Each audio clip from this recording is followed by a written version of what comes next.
Најважниот светски спортски настан може да почне. Земјата на кафето и самбата им кажа добре дојде на 11.000 спортисти и на околу половина милион туристи. Луѓето се многу среќни, горди сме што ќе бидеме сведоци на Олимпијадата. Но зад привидниот гламур на разиграниот Бразил се крие суровата реалност на Рио, чиј спортски собир уште пред да почне е прогласен за најлош во историјата.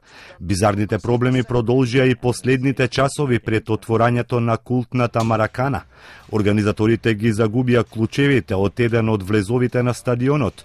Очигледно немале резервни, па мораа насила да ја отворат вратата.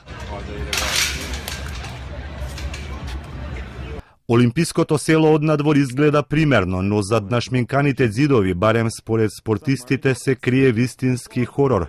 Атлетичарките на Јамајка се последните кои ја покажаа на јавноста својата соба во изградба. Кога дојдовме, немаше топла вода, собите беа екстремно валкани и по нив шетаа лебарки.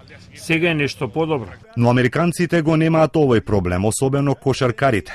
Тие од вчера се вселија во луксузниот крузер Silver Cloud. Бродот има 200 соби и од пиле млеко, стакло отпорно на куршуми, за чија безбедност ќе се грижат 250 полицајци во патролни чамци. За разлика од нив, на обичниот бразилец не му е до Олимпијада, дури 60% сметаат дека игрите само ќе ја задолжат земјата, во услови кога Бразил ја живее најголемата рецесија во последните 80 години. Најтешко им е на 700 жители на Рио, чии куќи мораа да бидат урнати, за организаторот да ја сокрие очајната инфраструктура во центарот на метрополата. Ова ми е последен ден во оваа куќа. Тука живеев 20 години. Сега ќе биде уништена поради Олимпијадата. За безбедноста ќе се грижат 85.000 полицајци. Игрите ќе траат до 21 август и ќе бидат најевтини досега. Организаторите порачуваат.